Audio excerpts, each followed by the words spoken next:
இடைத்தேர்தல் மட்டும் வரட்டுங்க, எங்க அண்ணன் சீமான் யாருன்னு நீங்க பாப்பீங்க.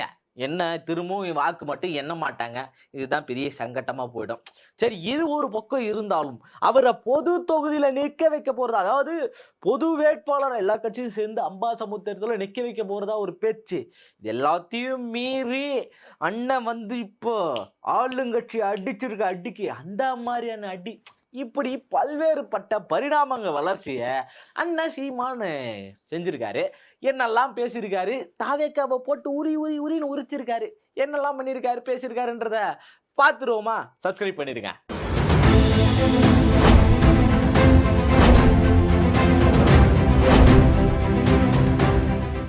வணக்கம் அன்பு தமிழ் சொந்தங்களே.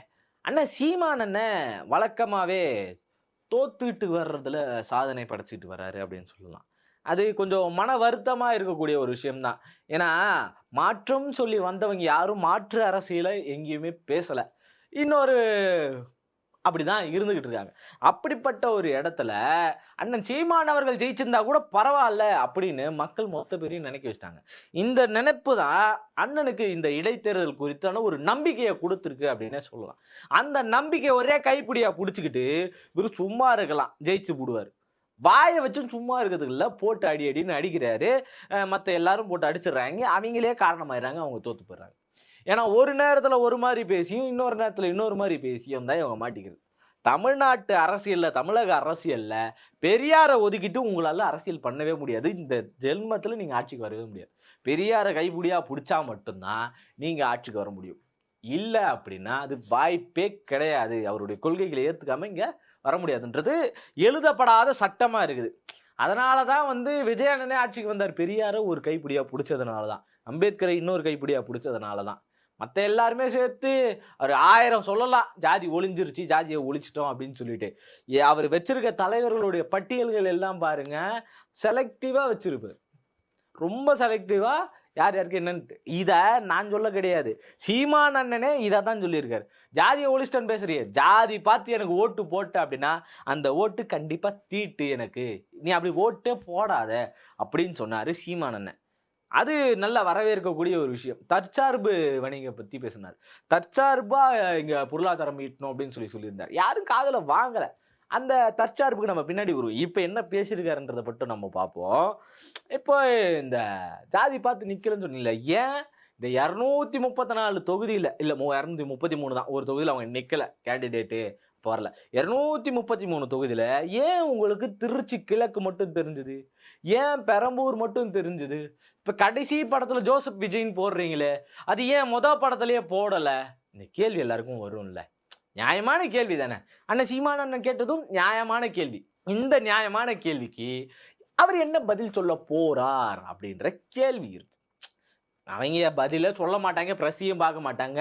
என்ன அந்த வேன் மேல ஏத்தி வச்சா மட்டும்தான் விஜய் அண்ணனுக்கு பேச்சு வரும். வேற எங்கேயும் பேச்சு வராது. கண்டிப்பா பாருங்க, வேன் மேல ஏத்தி வச்சாங்கன்னா அங்க பேச்சு வரும். அங்க ஆக்ரோஷமா பேசுவாரு. இதுவே அரசு மேடை அப்படின்னா அங்க கொஞ்சம் பதுசா பேசுவாரு.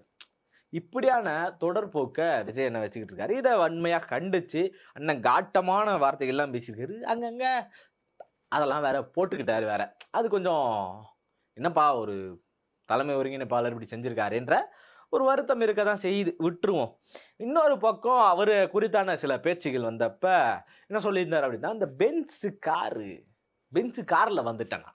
அதை என் மருமையை ஏத்து வந்து போட்டான், நீ ஏன் போயிட்டு வர, அதை போய் வா அப்படின்னு சொல்லியிருந்தாரு. வாடகை வீட்டுல இருக்கேன்னு சொன்ன அண்ணன் ராஜ்மோகன் இருக்காருல்ல, அவரையே போட்டு போலன்னு பொழந்தாங்க. நீங்க காலங்காலமா சொல்லிக்கிட்டு இருக்கீங்களே, அப்ப பொழக்காமலையா இருப்பாங்க? நான் வாடகை வீட்டுல இருக்கேன், மக்கள்லாம் நிதி கொடுக்குறாங்க, அதை வச்சுதான் நான் வாழ்ந்துட்டு வரேன், வாடகை வீட்டுல தான் இருக்கேன், வாழ்றதுக்கு வீடு இல்ல அப்படின்னு நீங்க பேசுனதெல்லாம் இங்க ஏத்துக்க கூடியதா இருக்குதா? பென்ஸ் கார்ல வரும்போது கண்டிப்பா ஏத்துக்க முடியாத ஒரு சூழல் தான் இருந்துகிட்டு இருக்கு. அந்த சூழல்ல அண்ணன் பேசுனதெல்லாம் கொஞ்சம் சிரிப்பா தான் இருக்கும். இந்த கார் விஷயத்துக்கு வரும். இந்த பெஞ்ச் கார்ல வந்து போட்டேன், என் மருமையை வாங்கிட்டு வந்து போட்டான், அது நான் போய் வந்துட்டேன். அதாவது நான் வந்து நான் இந்த நாட்டே ஆளணும்னு நினைக்கிற தலைவனுக்கு வாழ வீடு இல்ல அப்படின்றது எந்த அளவுக்கு ஒரு பெருந்துயரம் பேசிட்டு பென்ஸ் கார்ல வந்தா போட்டு அடிக்காம என்ன பண்ணுவாங்க? அப்பேற்பட்ட ராஜ்மோகன் அண்ணனையே போட்டு என்ன பண்ணாங்கன்னா, வாடகை வீட்ல இருந்த நானு, அடுத்த மாசம் வாடகைக்கு என்ன பண்ண போறேன் நானு அப்படின்னு யோசிச்ச நானு, இப்போ என்னைய அமைச்சராக்கிட்டாரு விஜய் அண்ணன் அப்படின்னு சொல்லும்போதே போட்டு அடிச்சாய்ங்க. அவரு என்னென்ன டாக்குமெண்ட் குடுத்துருக்காருன்னு தெரியாம பேசிட்டாருன்னு சொல்லிட்டு. இப்போ நீங்க குடுக்கும்போது அது வரும்ல பாயிண்ட்ல. இது மட்டும் இல்ல. இன்னொரு பக்கம் அவர் சொன்னது என்ன தெரியுமா? இதுவே நான் பிரைவேட் ஜெட்ல வாங்கியிருந்தேன்னா, தனி தனி விண்ணூர்தி நான் வாங்கியிருந்தேன்னா, உங்கள ஓட்டு போட்டு ஜெயிக்க வச்சிருப்பாங்கண்ணே. அப்படிதான் பாருங்க விஜய் அண்ணாவ ஜெயிக்க வச்சிருக்காங்க. அவர் தனி பிரைவேட் ஜெட் தான் வச்சிருக்காரு. ஜெயிக்க வச்சாங்களா இல்லையா? நீங்க அதெல்லாம் மிஸ் பண்ணிட்டீங்க. நீங்க அங்க தப்பு பண்ணிட்டீங்க. அடுத்த ஒரு மேட்ரு எடுத்தாரு பாருங்க. யார் எம்எல்ஏ, யார் அமைச்சரு ஒண்ணும் தெரியாம என் மக்கள் எல்லாரையும் தேர்ந்தெடுத்துட்டாங்க. உங்கள்ல யாராச்சும் தெரியுமா? சீமான் அண்ணன், இடும்பாவன கார்த்தி, அப்புறம் நம்ம இவரு சாட்டை இறைமுருகன். இவங்க 3 பேர விட்டு நாம் தமிழர்ல இன்னொரு 10 பேர் லிஸ்ட் எடுங்க பார்க்கலாம். ஒரு அம்மா இருந்துச்சு. காளியம்மான்னு ஒரு அம்மா இருந்துச்சு. அந்த அம்மாவை ஏடிஎம்கேக்கு அமுச்சு வச்சிட்டீங்க. இப்போ நீங்க அதுலயாச்சும் கொஞ்சம் ஈடு குடுத்துருக்கணும்ல. நீங்க பேசக்கூடிய அந்த தற்சார்பு அரசியலை ஏத்துக்கிறோம். அதுக்கு குடுக்குற வழிமுறை இருக்குல்ல, அதுதானே யாராலையும் ஏத்துக்க முடியல. இப்படி போட்டு இந்த பக்கம் ஒரு பக்கம் இவரு பொலன்னு தாவேக்காவ பொளந்தாலும், இவர ஒரு பக்கம் அவைங்க எல்லாரும் பொய்யா பேசிக்கிட்டு திரியிறாரு. எங்க அண்ணன் பொய்யா பேசிக்கிட்டு திரியிறாரு. எங்க ஒரு பொய் எடுத்துக்காட்டுன்றீங்களே, எடுத்துக்காட்டுனாங்கன்னா என்ன பண்ணுவீங்க? சொல்லுங்களேன். பொய்யா பேசிட்டு திரியிறாரு எடுத்துக்காட்டுன்னு கேட்குறீங்க. இப்போ ஒரே ஒரு பொய் எடுத்துக்காட்டு அப்படின்னு சீமான் அண்ணன் கேட்கிறாரு. நான் ஒரு வார்த்தை சொல்றேன். சரியா இருக்குதா? இல்லையா? அப்படின்னு நீங்க கமெண்ட்ல சொல்லுங்க. என்ன அப்படின்னா, இந்த இட்லி அப்படி புட்டாங்கன்னா கறிக்குள்ள இருக்குமா? எது? அந்த போர் நேரத்துல. இவரு உட்கார்ந்து சாப்பிட்டுக்கிட்டு இருப்பாராம். ஒரு ஆள் கணக்கு எழுதுவாராம். எது யார் யாரு என்னென்ன சாப்பிடுறா? அதுவும் இவரு என்ன சாப்பிடுறாருன்னு உட்கார்ந்து கணக்கு எடுப்பாங்களாம். என்னண்ணே நியாயமா இது? என்ன ரங்கா ஜோக் கட்டுறீங்களா? அப்படின்ற மாரி தானே அவரு அங்க பேசும்போது இருந்துச்சு. இந்த டிக்டாக் இதெல்லாம் பேன் பண்றதுக்கு முக்கிய காரணம் என்ன? சீமான் அண்ணன் வளர்ந்து வந்தது தான். இந்த சீனாக்காரன் அதெல்லாம் வந்து சும்மா சப்பக்கட்டு அப்படின்ட்டு அவரு போட்டு பேசுனத திருப்பி ரீகேப் போட்டு பல பேர் ட்ரெண்ட் பண்ணிக்கிட்டு இருக்காங்க தாவேகாவினர்.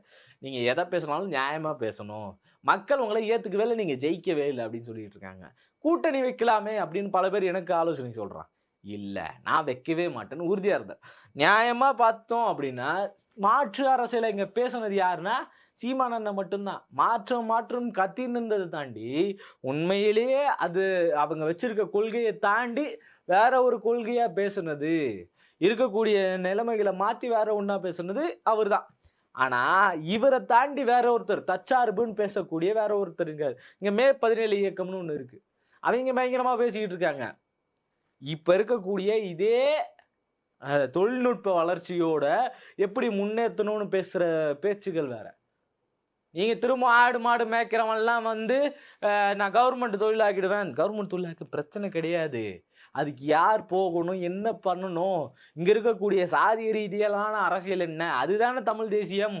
அந்த சாதி ரீதியான ஒடுக்குமுறையை பிரிச்சு விடுறியா? கிடையாது. நீ என்ன பண்ணிக்கிற? எந்தெந்த ஜாதியில யார் யாரெல்லாம் இருக்காங்களோ எல்லாரையும் தூக்கி போட்டு அவங்க எல்லாம் தமிழ் தேசியவாதிகள் அப்படின்னு பேசி போடுறீங்க. அவங்க அந்த ஜாதிக்குள்ள ஒருத்தர் மாத்தி ஒருத்தர் பார்த்துக்காதீங்கடா. நம்ம தானே மற்றவங்களை வாழ வைக்கணும்னு சொன்னாங்க. யாரும் நம்மெல்லாம் ஒண்ணுடா சேர்ந்து வாழணும்டான்னு சொன்னவங்க அவங்களும் இருக்காங்க. அவங்கள தான் நம்ம போற்றி பாடி கொண்டாடிக்கிட்டு இருக்கோம். ஏன் இவங்க எல்லாரும் பெரியார முக்கிய காரணமா கொண்டு அடிக்கிறாங்க அப்படின்னா, பெரியார் தான் மொத்தத்தையும் உடைச்சார்.